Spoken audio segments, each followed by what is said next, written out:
Noong narinig mo ang pangalang Ergo habang nasa tiyan ka pa ng nanay mo. Halos maging sparkle ang water ang panubigan niya sa kitatawa mo. Pero biglang nagsalita ang nanay mo. Kung sino sa inyo ang unang lumabas, sa kanya mapupunta ang pangalang Ergo. Agad kang lumingon, at pilit kang sumiksik paloob. Gusto niyo akong maging si Ergo. Asa pa kayo. Pero, pagdating ng araw ng panganganak, ayaw na ayaw talagang mauna ng kambal mong ate. Sa inis ng nurse, napapadyak na lang siya. Bakit parang nagpaprakti pa ng reverse parking itong batang to? Nang makitang anumang oras ay maitutulak ka na palabas. Tinarget mo agad ang nakaharang niyang puwet at sinipa ito ng malakas. Pagkalipas ng 10 minuto, pareho na kayong malinis at mabango ng ate mo, kagagawa ng nurse. Nakahiga kayo sa kaliwat kanan ni Fu Shubao. Congratulations! Isang lalaki, isang babae. Fraternal twins sila. Nakasandal si Fu Shubao sa kama. Habang pinapanood ang tatay ninyong si Mu Yangquan na nagkakandaugaga sa pagpapalit ng diaper ninyo. Bigla niyang napansin ang puwet ni Mu Yulo. Mayroon itong balat na kulay asul at hugis paa. Hindi niya napigil ang matawa. Honey, sa tingin mo kaya, itong anak nating babae ay sinipa lang palabas ng kapatid niyang lalaki. Kinuha ni Mu Yangquan ang puwet ni Mu Yulo at pinag-aralan ito ng matagal. Baka nga. Ang galing talaga ng anak kong lalaki. Pagkasabi noon, kinuha niya ang mapula-pula mong paa. At hinalikan ito ng madiin. Nagpumiglas ka at itinaas ang iyong munting paa. At dumiretso ito sa mukha ni Mu Yangquan. Natigilan muna si Mu Yangquan. Tapos biglang humalakhak ng malakas. Ang lakas naman sumipa ng anak kong ito. Hindi na nakapagpigil si Fu Shubao. At napairap na lang siya ng todo. Oo na, sige na. Pati siguro tayo ng anak mo, mabango para sayo. Yumuko siya ulit at tiningnan kayong dalawa ni Mu Yulo. 1 minuto lang ang pagitan ng loko-lokong to at ng ate niya. Kahit nakambal sila, pero hindi sila magkamukha. Mahal, tingnan mo. Itong si Mob, pagkapanganak pa lang, 6.8 pounds na. Ang bilog-bilog at ang taba-taba, para siyang siopaw. Tapos tingnan mo naman ang ate niya. 3.7 pounds lang. Para siyang maliit na unggoy. Ang laki ng agwat nilang dalawa. Hindi kaya lahat ng sustansya ay sinipsip na ng kapatid niyang lalaki. Tinitingnan ka ni Fu Shubao. Kahit nagrereklamo ang bibig niya. Puno naman ng paglalamang ang kanyang mga mata. Siguradong magiging pasaway tong batang to paglaki. Hindi ito nagustuhan ni Mu Yangquan. Sinong nagsabing pasaway ang anak ko? Hindi ba pwedeng madali lang siyang alagaan? Mayroon bang ina na ganito magsalita tungkol sa sarili niyang anak? Katatapos lang niyang magsalita, hindi pa man nakakasagot si Fu Shubao. Biglang may pumasok na isang batang mag-asawa sa pinto. May dala pa silang isang magandang sanggol. Tiningnan ni Xu Jiajing si Fu Shubao sa kama at suminghal ng mahina. Sinasabi ko sa'yo, kapag sinubukan mong apihin ang manugang ko, iuwi ko siya at ako na mismo ang mag-aalaga. Agad na natatawa na naiinis si Fu Shubao. Sige na, sige na. Kunin mo na siya agad. Aba, matutuwa pa nga ako. Inabot ni Xu Jiajing ang mga bulaklak kay Shen Mengzi. Pagkatapos ay marahan niya itong tinapak. Bilis, ibigay mo yung bulaklak sa biyenan mo. Tapos tingnan mo na rin yung magiging asawa mo. Ang 1 taong gulang na si Shen Mengzi ay hindi pa nakakaintindi kung ano ang asawa. Pero naaga ng 2 sanggol sa kuna ang kanyang atensyon. Dala-dala ang mga bulaklak. Lumapit siya sa kama. Nakatitig siya nang hindi man lang kumukurap. Sinusubukan pa ng mga kamay niya na ilagay ang mga bulaklak sa ibabaw. Natawa na lang si Xu Jiajing. Itong si Mengzi namin, ang bata-bata pa, marunong nang magbigay ng bulaklak sa asawa niya. Para sa biyenan mo yang bulaklak. Sa susunod, kung gusto mong bilhan ng bulaklak ang asawa mo, dapat galing na sa sarili mong pera. Mag-best friend noong college sina Fu Shubao at Xu Jiajing. Magkababata ang mga asawa ng 2 pamilya. Noon pa man ay nagkasundo na sila na kung magkakaanak ng lalaki at babae, ipagkakasundo nila ang mga ito. Ngayong nalaman nilang kambal na lalaki at babae ang anak ni Fu Shubao. Halos mabaliw sa tuwa si Xu Jiajing. Agad niyang hinayla ang buong pamilya pabalik sa ospital. Alin dito ang manugang kong lalaki? Kinuha ni Xu Jiajing ang mga bulaklak mula sa kamay ni Shen Mengzi. At saka sumilip sa kuna. Itinuro ni Fu Shubao, yung nasa loob ang ate, yung nasa labas ang kapatid niyang lalaki. Itinuro ni Shu Jiajing ang malambot na ikaw na nasa labas. Pagkatapos ay lumingon siya kay Shen Mengzi. Anak ko, tingnan mong mabuti, ha? Iyan ang asawa mo. Hindi naman nagalit si Shen Mengzi kahit kinuha ang mga bulaklak. Kinulubot lang niya ang kanyang maliit na ilong. Dahil sa kuryosidad, iniabot niya ang kamay para hawakan ka. Pero nasa kalagitnaan pa lang ang kamay niya nang magsalubong ang paningin ninyo sa malaki at maniningning mong mga mata. Agad na huminto ang maliit niyang kamay sa ere. Lumapit si Shu Jiajing para tumingin at napangiti. Alam mong nandito ang mapapangasawa mo para makita ka. Kaya ang bilis mong imulat ang iyong mga mata. Kung ganun, ang aming Mengzi ang kauna-unahang tao na nakita mo pagmulat ng mga mata mo. Ha ha ha, hindi ba't ito na ang tinatawag na tadhana? Mengzi, sa hinaharap, dapat alagaan mong mabuti ang asawa mo, ha? At kailangan mo ring maging magalang sa biyenan mo. Naiintindihan mo ba? Sa lahat ng naroon, tanging si Mo Yangquan lang ang hindi masaya sa isang tabi. Bago dumating si Shu Jiajing, siya ang laging nagbabantay sa'yo. Ngayong kapupumulat mo pa lang ng iyong mga mata. Hindi na siya ang una mong nakita. Mabilis lumaki ang mga bata. Araw-araw ay nag-iiba sila. Sa loob lang ng wala pang kalahating taon. Halos magkapareho na ang timbang ninyo ni Mo Yulu. At lalo pa kayong naging magkamukha bilang magkapatid. Pero ang mga ugali ninyo ay parang langit at lupa. Si Mo Yulu ay tahimik at mabait. At ikaw, kahit isang saglit, hindi ka mapakali. Araw-araw, pagod na pagod ang puso't isipan ni Fu Shubao. Ang pinaka nakakabaliw sa kanya ay ang pagpapakain sa'yo.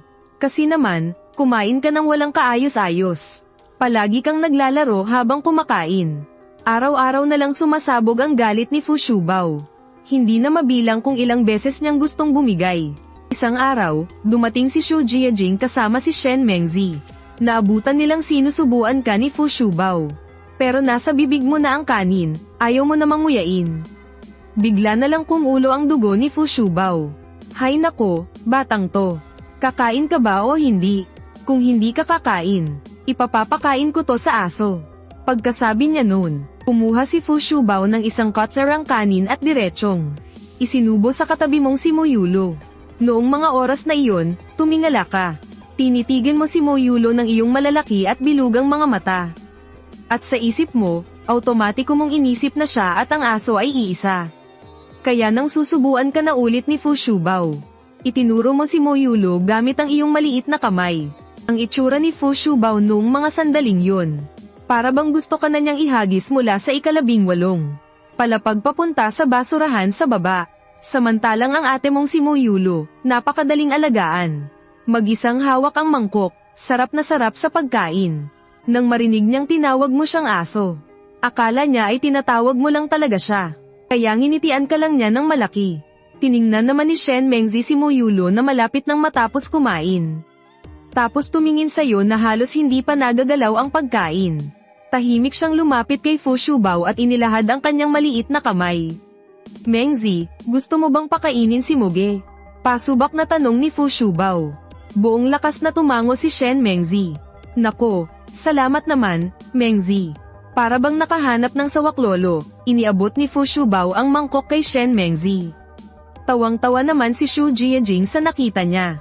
Talaga naman tong batang to, ayaw magutom ang asawa niya, ano? Napailing na lang si Fu Shubao sa sobrang pagod. Sa tingin mo, may ADHD ba tong batang to? Tiningnan ni Shu Jiajing ang sarili niyang anak, at napabuntong hininga na lang din. Mas mabuti pa yan kaysa sa anak ko na sobrang tahimik. Nagdududa na nga ako kung may autism siya. Kayang-kaya niyang umupo buong araw nang walang imik. Nagkatinginan ang dalawang ina. Sabay silang napabuntong hininga ng malalim. Bakit ba ang hirap magpalaki ng anak? Sa kabilang banda, si Shen Mengzi ay nakatayo sa tabi mo habang may hawak na bowl. Hinintay niyang malunok mo ang kanin sa bibig mo bago ka subuan ulit. Walang pagkainip, kalmado lang siyang naghihintay. Ganoon lang kayong dalawa, isa ang nagpapakain at isa ang kumakain. Sa ganoong paraan, naubos ninyo ang isang buong bowl ng kanin. Napuno ng emosyon si Fu Shubao habang nanunood. Ang pasensya talaga ni Mengzi, sobrang haba. Kung mayroon lang ako ng pasensya niya, hindi sana ako laging nagiinit ang ulo sa stress araw-araw. Habang nagsasalita, tumingin siya kay Shu Jiajing at pabirong sinabi, kung hindi talaga kaya, Iuwi mo na lang itong pasaway na batang ito at palakihin. Kung sino ang may asawa, siya ang mag-alaga. Walang mali doon. Pero pagkarinig noon, biglang pinalo ni Xu Jiajing ang hita niya. Alam mo, sa totoo lang, medyo gusto ko ang ideyang yan. Yung anak kong babae, simula pagkabata, walang pakialam sa kahit ano. Pero pagdating dito kay Mog, sobrang atensyon niya. Sa tingin ko, bakit hindi na lang natin sila pagsamahin at palakihin? Agad na nagliwanag ang mga mata ni Fu Shubo. Magandang ideya yan. Pero paano natin sila eksaktong pagsasamahin? Matagal nang pinagplanuhan ni Xu Jiajing ang lahat. Hindi ba't gusto ninyong bumili ng bahay? Gusto na rin naming lumipat. Nagtanong-tanong ako tungkol sa subdivision na sinasabi mo. Napakaganda ng lokasyon at kapaligiran. Nasa tapat lang ang kindergarten at elementary school, kaya madali ang pagpasok. Fully furnished, lipat na lang agad. At sakto, kilala ng asawa kong si Old Shen ang developer, kaya makakakuha tayo ng internal price. Kumuha tayo ng tig-isang unit at maging magkapit-bahay na lang. Agad na sumang-ayon si Fu Shubo. Itong luma naming subdivision, puro matatanda na ang nakatira. Araw-araw, puro tsismisan lang tungkol sa buhay ng iba. Ayaw niyang sa hinaharap, ikaw at si Mu. At si Yulo ay pagtitinginan at pag-uusapan ng mga tao sa tuwing lalabas kayo. Kaya naman, ang dalawang pamilya na mabilis kumilos. Mula sa pagdedesisyon hanggang sa paglipat, wala pang isang buwan at kalahati ang lumipas. Kinuha nila agad ang pinakamagandang unit sa building, isang malaking flat. Ang ganda ng layout at ng view, parehong top tier. Yung common area sa isang palapag na may 2 unit, pwede pa. Bakuran para gawing palaruan ng mga bata. Noong gabi ng paglipat nila, masayang nagsalo-salo ang dalawang pamilya para sa housewarming. At doon na opisyal na nagsimula ang buhay nila bilang magkapit-bahay. Sa araw-araw, sobrang close ng dalawang pamilya na laging nakabukas ang mga pinto nila. Para madali kayong magbisitahan. Pero si Shen Mengzi, ayaw lumabas ng bahay. Gusto niya laging nasa loob lang.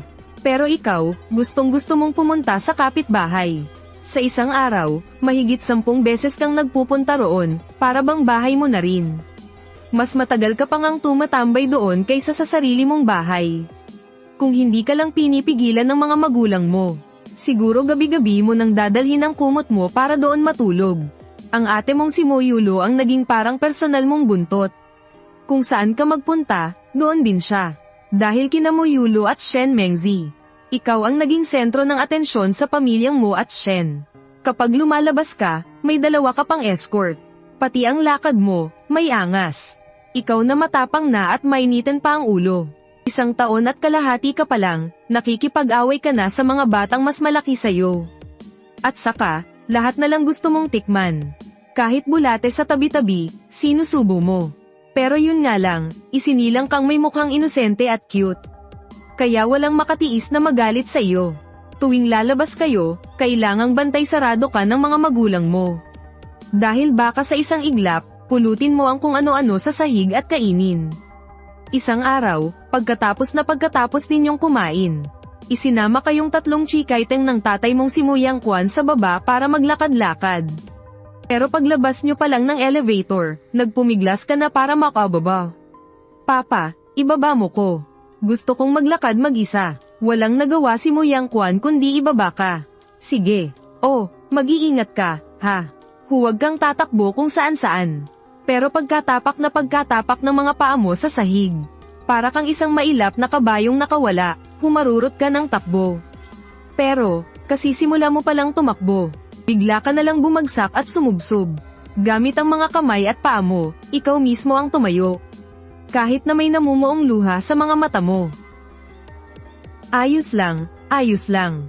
Hindi ako iiyak, ang tapang-tapang ko kaya. Pagkasabi mo niyan, pinilit mong ngumiti at tumakbo ka palapit kay Muyang Kwan. Pagkatapos, para kang may ipinagmamalaking kayamanan, binuksan mo ang maliit mong kamay. Papa, tingnan mo kung anong napulot ko. Tiningnan ni Muyang ang sariwang dumi ng aso sa palad mo. Sa isang iglap, nanigas ang buong katawan niya. Ang ekspresyon sa mukha niya, para bang sinasabi, kailangan ko pa ba ang anak na to? Ang plano ninyong mamasyal ay biglang naudlot dahil lang sa isang pirasong dumi ng aso. Dali-dali kang binuhat ni Tao Kwan pauwi ng bahay. Pagdating sa bahay, agad-agad niyang hinugasan ang kamay mo ng sabon ng 8 beses. Pagkatapos, inilapit niya ito sa ilong niya at inamoy-amoy. Nang masigurong wala ng amoy, saka lang siya tumigil. Pagkatapos, binigyan ka pa niya ng sermon na tumagal ng mahigit kalahating oras. Hindi pwedeng basta-basta na lang namumulot ng mga bagay sa daan. Lalo na yung mga mukhang kumpol-kumpol. Kahit na oo ka ng oo. Pero sa totoo lang, hindi mo naman talaga iyon sineryoso. Sa isang iglap, ikaw at si Moyulo ay pareho ng 2 taong gulang. Ang kapitbahay ninyong si Shen Mengzi ay nasa edad na rin para pumasok sa kindergarten. Isang araw, maaga pa lang. Hindi mo nakita kahit anino ni Shen Mengzi. Itiningala mo ang maliit mong ulo. At nagtatakang tumingin kay Xu Jiajing. Tita, saan po nagpunta si Ate Mengzi? Ngumiti si Xu Jiajing at hinaplos ang ulo mo. Si Ate Mengzi, pumasok na sa kindergarten. Ano po yung kindergarten? Ikinurap-kurap mo ang malalaki mong mata dahil sa pagtataka. Masarap po ba yun? Tumawa si Xu Jiajing at nagpaliwanag. Hindi kinakain ng kindergarten. Isa yung lugar kung saan maraming bata. Kung ganun, masaya po ba sa kindergarten? Tanong mo ulit sa malambing at pambatang boses. Hindi napigilan ni Xu Jiajing na pisilin ang pisngi mo. Nako, sobrang saya. Pwedeng magkantahan at maglaro ang mga bata ng sabay-sabay. At saka, ang dami-daming laruan doon. Kung ganun, gusto ko na ring pumasok sa kindergarten. Pagkasabi mo noon, tumakbo ka na pauwi gamit ang maliliit mong binti. Noong oras na iyon, papalabas na sana si Mo Yangquan para pumasok sa trabaho. Bigla mo na lang niyakap ang hita niya. Daddy, gusto ko pong pumasok sa kindergarten. Nakangiting yumuko si Mo Yangquan.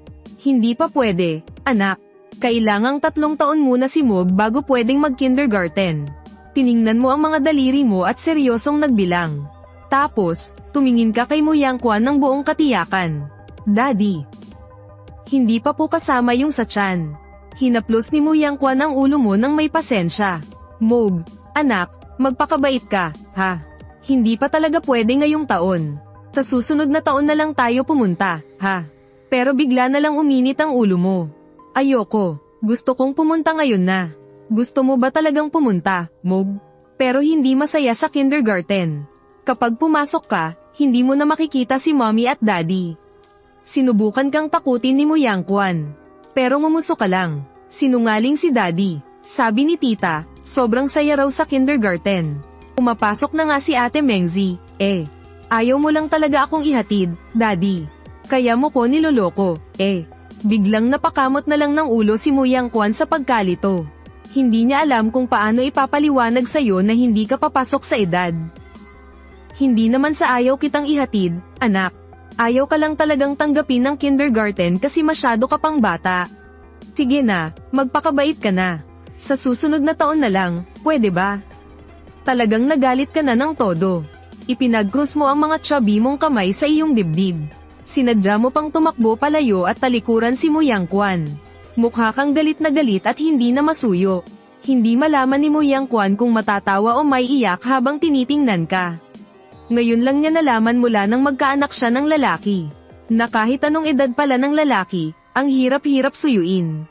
Pagsapit ng tanghali, pauwi galing trabaho, sinundo ni Shen si Shen Mengzi para mananghalian sa bahay. Pero paglabas niya ng elevator, nakita kanyang nasa isang sulok, model. Nakaharap sa pader, nakatalikod. Para kang isang kabuteng nagmumukmak. Nang makita ito ni Shen, hindi niya mapigil ang matawa, mibaw. Moge, bakit ka nakaupo dyan na parang estatwa? Narinig ni Fu Shubao ang boses kaya lumabas siya. Nako, wag mo nang banggitin. Narinig niya kasing pumasok na si Mengzi sa kindergarten.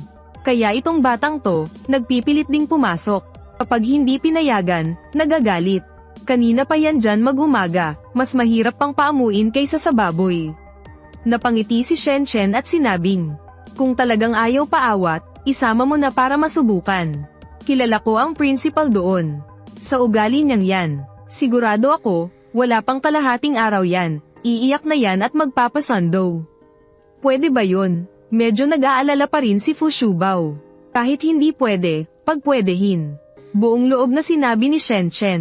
Hindi pwedeng hayaan kung magdamdam ang future son-in-law ko. At ganoon na nga, ikaw at si Mo Yulu ay matagumpay na naisingit sa nursery class ni Shen Mengzi. Sa unang araw mo sa kindergarten, sadyang nakipagpalit ng shift si Mo Yangquan sa katrabaho niya para mag-abang sa gate. Naghihintay lang siya na umiyak ka para masando ka na niya pauwi. Pero naghintay siya ng naghintay. Nag-abang siya sa sunod-sunod na mga batang umiiyak at nagsisigawan na ipinapasok sa loob. Pero ni isang iyak mula sa'yo, wala siyang narinig.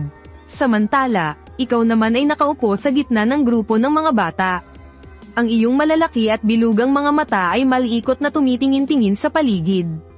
Napapaligiran ka ng mga mausisang bata. Boge, ate mo ba silang dalawa? Papalitan ko ng candy. Pwede bang akin na lang yung isa mong ate? Ano? Abat may balak pa tong isang to sa mga ate ko. Asa, agad mong ibinuka ang iyong mga braso. Gaya ng isang inahing manok na pinoprotektahan ng kanyang mga sisiw, itinago mo sina Shen Mengzi at Mo Yulu sa iyong likuran. Tapos, sumigaw ka ng isang bagay na hindi mo naman talaga gustong sabihin. Ayoko talagang kumain ng candy. Pero kahit sinasabi mong ayaw mo, nakatitig naman ang mga mata mo sa candy na hawak niya. At noong mga sandaling iyon, biglang may inilagay na isang bagay sa palad mo. Kinuha mo ito para tingnan. At nakita mong ito pala ang paborito mong gummy candy. Agad kang napangiti ng abot tenga. Lumingon ka sa kaliwa at matamis na sinabi kay Shen Mengzi. Salamat, Ate Mengzi. Pagkatapos, tinanggal mo ang balat ng candy at kinagat ito. Isinubo mo muna ang kalahati kay Mo Yulu. At agad namang inabot ang natirang kalahati kay Shen Mengzi. Tiningnan ni Shen Mengzi ang kumikinang na laway sa candy. Biglang sumeryoso ang kanyang munting mukha. Ikaw na lang ang kumain niyan. Ayaw ko ng candy. Biglang nagningning ang mga mata mo. Agad mong binawi ang candy at isinubo ito. Bakas na bakas sa mukha mo ang saya at tuwa. Mabilis na dumating ang oras para sa outdoor activity. Dinala kayo ng teacher ninyo sa playground para magpaaraw. Umupo kayong lahat ng nakapila at nakatingala. Maingat pa kayong tinakpan ng teacher ng maliliit na tuwalya sa mukha. Pero dahil hindi ka mapakali, palingalinga ang malalaki mong mata sa paligid. Ngunit, biglang napako ang tingin mo sa isang bagay. Nakita mong may nakadapo sa dahon sa tabi mo. Isang mataba at malambot na higad. Kaya habang hindi nakatingin ang teacher at mga kaklase mo, dahan-dahan kang lumapit doon. At mabilis na dinampot ang higad at itinago sa iyong bulsa. Pagkatapos ay mabilis kang bumalik sa iyong upuan at ipinatong ang mga kamay sa iyong hita. Ang ayos-ayos ng upo mo. Sinulyapan ka ni Shen Mengzi na nasa tabi mo. Nakita kanyang umalis kanina. Inayos pa nga niya ang upo niya para harangan ang tingin ng teacher sa iyo. Pero hindi niya nakita ng malinaw kung ano ang ginawa mo. Dahil kung nakita niya, siguradong hindi kanya hahayaang lumapit sa kanya. Mabilis na natapos ang oras ng pagpapaaraw. Pinapila kayo ng teacher ninyo na parang tren pabalik sa classroom. Sumunod naman ang pinakahihintay na merienda time. Nakita mong itinutulak ng teacher ang food cart papasok. Agad na nagliwanag ang mga mata mo. Bigla kang tumayo mula sa upuan mo at tumakbo papunta sa unahan. Tumingala ka at sabik na nagtanong, "Teacher, pwede ko po bang tikman muna?" Alam ng teacher na ikaw ang bunso sa kambal sa klase. At special approval pa ng principal para makapasok. Kaya naman, ngumiti siya habang nakatingin sa'yo. Lahat kayo ay may parte. Pero kailangan nyo munang maghugas ng malinis na kamay, ha? Sasamahan na kayo ni teacher maghugas ng kamay ngayon. Okay ba? Punong-puno ng lakas ang sagot mo. Ang boses mo pa ang pinakamalakas sa buong klase. Pagkatapos maghugas ng kamay, binigyan kayo ng teacher ng cake at gatas bawat isa. Inubos mo agad ang cake sa ilang subo lang. Tapos, sunod-sunod mong nilagok ang gatas. Nagkaroon pa ng bilog na mantsa ng gatas sa paligid ng bibig mo. Para kang may puting bigete. Napakunot ang noo ni Shen Mengzi. Kumuha siya ng panyo mula sa kanyang bulsa. Tapos bigla kanyang hinawakan para hindi ka makagalaw. At maingat niyang pinunasan ang bibig mo. Ang teacher sa tabi niyo ay agad na napangiti na parang isang ina. Kinuha niya ang kanyang cellphone, kinunan ang sweet na sandaling yun, at sinend kay Xu Jiajing. Ang bata-bata pa pero ang galing-galing ng mag-alaga ng lalaki. Sobrang swerte ng kung sino mang mapapangasawa niya balang araw. Agad namang ipinasa ni Xu Jiajing ang litrato sa family group chat. Dahil doon, Kahit ilang taon na ang lumipas, nababanggit pa rin ito tuwing may family gathering. Akala ng lahat ay maalaga si Shen Mengzi. Sa katunayan, totoo naman. Pero ikaw lang ang inaalagaan niya. Pagkatapos mong kumain at uminom hanggang sa mabusog. Sa wakas ay naalala mo ang alaga mong malaking insekto. Pero matagal naghalongkat ang maliit mong kamay sa bulsa mo. Pero wala kang nakapa. Binuksan mo ng husto ang bulsa mo. Pero wala itong laman. Natigilan ka. Nasaan na yung malaking insekto? Nanlaki ang mga mata mo sa paghahanap sa paligid. Gusto mo nang isuksok ang ulo mo sa ilalim ng mesa para maghanap. Nang makita ni Shen Mengzi ang itsura mo, hindi niya maiwasang lumapit. Anong hinahanap mo? Wala akong hinahanap. Naalala mo ang bilin ng mga magulang mo. Agad kang umiling-iling na parang bentilador. Pero sa mismong sandaling yun, bigla na lang may humagulgol. Mula sa tabi mo, may narinig kang nakabibinging iyak. Dali-dali kang lumingon para tingnan. Nakita mo ang mataba mong uod na nasa upuan ng ibang bata. Tiningnan mo ang uod, tapos tiningnan mo rin ang batang humahagulgol. Agad mong dinampot ang uod at isinuksok pabalik sa bulsa mo.